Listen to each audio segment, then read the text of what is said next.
ஹே case நம்ம இன்னைக்கு இந்த வீடியோவில் எதை பற்றி பார்க்க போகிறோம் அப்படின்னா இந்த கரெக்ஷன் விண்டோ எல்லாருக்கும் தெரிஞ்சிருக்கும். அது ஆல்ரெடி தெரிஞ்சது தான், இருந்தாலும் நான் அப்டேட் பண்ணுறேன். என்ன கரெக்ஷன் விண்டோ அப்படின்னு சொல்லி பார்த்தீங்கன்னா, நம்ம எக்ஸாம் அப்ளிகேஷன் போர்ட்டலில் கரெக்ஷன் சேஞ்ச் பண்ணிக்கிறதுக்கு ஒரு ஆப்ஷன் அப்படிங்கிறது நம்ம கொடுத்துருந்தாங்க, எல்லாருக்கும் தெரியும் இல்லையா? இது correction or update or change facility in online exam application form. இப்போ உங்களுக்கு ஏப்ரல் 11லேருந்து பார்த்தீங்கன்னா அப் டு ஏப்ரல் 17 வரைக்கும் இதில் ஏதாவது நீங்கள் ஏதோ ஒரு இதை சேஞ்ச் பண்ணிக்கணும், ஒரு அப்டேட் பண்ணிக்கணும், ஒரு மாற்றணும்னு நினைக்கிறீங்கன்னா அதை மாற்றிக்கலாம். அந்த ஆப்ஷன் உங்களுக்கு கொடுத்துருக்காங்க. நினச்ச உடனே டக்கு டக்கு டக்குன்னு எல்லாத்தையும் இன்றைக்கி மாற்றிட்டு நாளைக்கு மறுபடியும் அப்படிலாம் பண்ண முடியாது. ஒரு டைம் சான்ஸ் தான், ஒன் டைம் சான்ஸ். ஏதாவது மாற்றணும், சேஞ்ச் பண்ண வைக்கணும், ஒரு டைம் நீங்கள் சேஞ்ச் பண்ணிக்கலாம். ஓகேங்களா? உள்ளே எதை எதை சேஞ்ச் பண்ண வைக்கிறீங்களோ அதை போய் உள்ளே ட்ரை பண்ணி பாருங்கள். ஓகே, இப்போ நீங்கள் போர்ட்டலுக்குள்ளே போய்ட்டு, ஏன்னா நான் போர்ட்டலில் நான் பார்க்கல, ஜஸ்ட் நான் இதை வச்சு தான் நான் சொல்கிறேன். இப்போ உங்களுக்கு சென்டர்ஸ் எதுவும் மாற்றணும்னு நினைக்கிறீங்கன்னா சேஞ்ச் பண்ணுறக்கு ஆப்ஷன் இருக்கான்னு பாருங்கள். இஃப் இன்கேஸ் சேஞ்ச் பண்ண முடிஞ்சுன்னா மாற்றிக்கலாம்.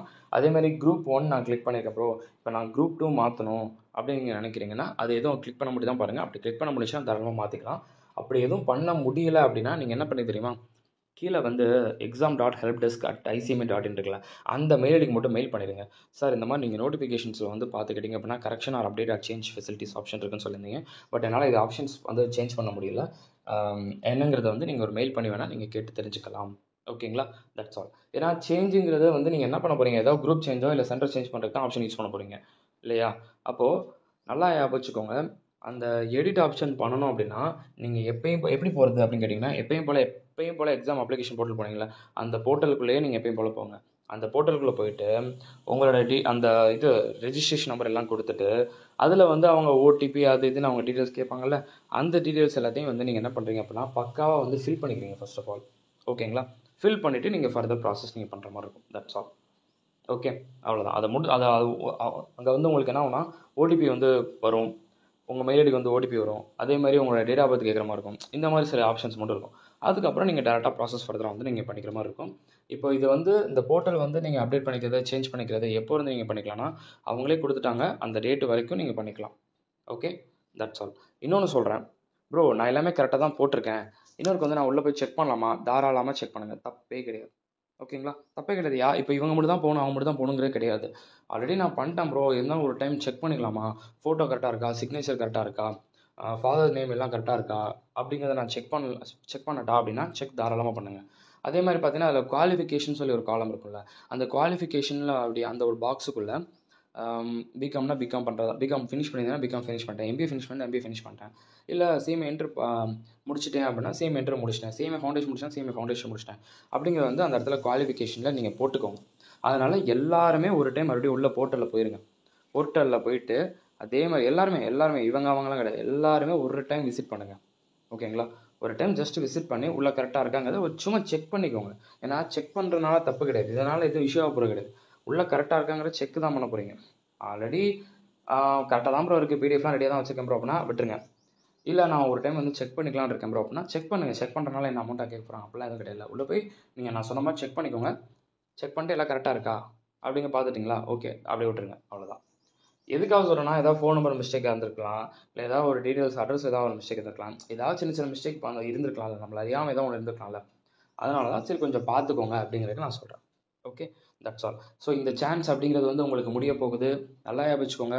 நீங்கள் ஜூன் 11 நடக்கக்கூடிய எக்ஸாம் ரைட் பண்ணணும்னு நினச்சிங்கன்னா both inter students and final students மறந்துடாமல் எக்ஸாம் அப்ளிகேஷன் வித் ஃபைன் போயிட்டுருக்கு, அதை பே பண்ணிடுங்க.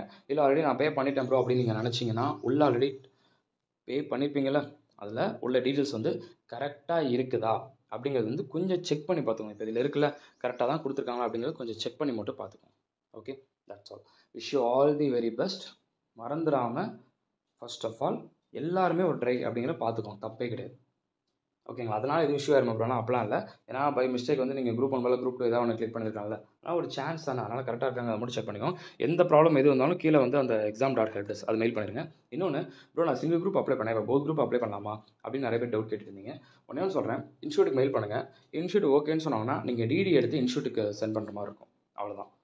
ஓகேங்களா? ஒன்றே நல்லா வச்சுக்கோங்க, இன்ஸ்டியூட்டுக்கு அந்த மாதிரி ஆப்ஷன் இருக்கும். ஃபர்தராக நான் ஒரு குரூப் அப்ளை பண்ணலாமா அப்படின்னு சொல்லி ஒரு ஐடியா இருந்தால் நீங்கள் இந்த மாதிரி பண்ணுற மாதிரி வரும்.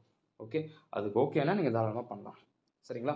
ஆனால் இன்னொன்று, நீங்கள் மெயில் பண்ணுறது எதுக்காக, ஒரு டவுட்டு கேட்குறதுக்கு தானே தவிர நீங்கள் மெயில் பண்ணோடனே அவங்க உடனே உங்களுக்கு சேஞ்ச்லாம் பண்ணிட மாட்டாங்க. அதே நல்லா வச்சுக்கோங்க. இப்போ எனக்கு இது ஓப்பன் ஆகலை, எனக்கு இது சரியாகலைன்னா நீங்கள் மெயில் பண்ணலாம். அதுக்காக வந்து அதுக்கு அவங்க சொல்யூஷன் கொடுப்பாங்களே தவிர அதுலேருந்து அவங்க கன்ஃபர்மேஷன் சரி அப்படியாப்பா சரி ஓகேப்பா அப்படின்னு ஃபைனலைஸ் பண்ணுறது கிடையாது. அதான் சொல்லியிருக்காங்களே, no change or correction will be accepted through email or phone call etcetera அப்படின்னு சொல்லியிருக்காங்க. ஓகே, நம்ம பார்த்து கேர்ஃபுல்லாக பார்த்து பண்ணணும். Okay, that's all. ஸோ ஆனால் நம்ம சொன்னதை கொஞ்சம் நல்லா ஞாபகம் வச்சுக்கோங்க. அந்த அடிஷ்னல் குரூப்புக்கு மட்டும் அட்டன் பண்ணணும்னு நினச்சிங்கன்னா இன்ஸ்டியூட்டுக்கு மெயில் மட்டும் பண்ணி வச்சிருங்க. ஓகே, அவ்வளோதான். மெயில் பண்ணுங்கள், அவங்க ஓகேன்னு சொல்லிட்டாங்கன்னா ஃபர்தராக டிடி எடுத்து மட்டும் சென்ட் பண்ணுற மாதிரி இருக்கும். அவ்வளோதான். Show all the very best. உங்கள் ஃப்ரெண்ட்ஸ் எல்லாத்துக்கும் மறந்துனா முதல்ல ஷேர் பண்ணுங்கள். எல்லாரும் அப்ளை பண்ணுறாங்களாங்கிற கேட்டுக்கோங்க. ஏன்னா என்னென்னமோ நம்ம ஷேர் பண்ணி கேட்குறோம். அப்ளை பண்ணிட்டாங்களா அப்படிங்கிறது மட்டும் ஜஸ்ட் நார்மலாக அப்ளை பண்ணிட்டீங்களா, ஓகே டேட் முடிய போகுது, அவ்வளோதான். நீங்கள் வந்து அவங்கள டார்கெட் பண்ணுற அளவுக்கு எதுவும் கேட்டுக்க வேண்டாம். ஏன்னா அவங்க ப்ரிப்பேர் பண்ணியிருப்பாங்களா பண்ணியிருக்க மாட்டாங்களா அது நம்ம தேவையில்ல. இந்த டைம் அப்பியர் ஆகிறதா இருந்துச்சுன்னா டேட் முடிய போகுது, நீங்கள் பார்த்துக்கோங்க அப்படின்னு சொல்லிட்டு நம்ம நார்மலாக சொன்னால் போதும். ஓகேங்களா, தட்ஸ் ஆல். பார்க்கலாம்.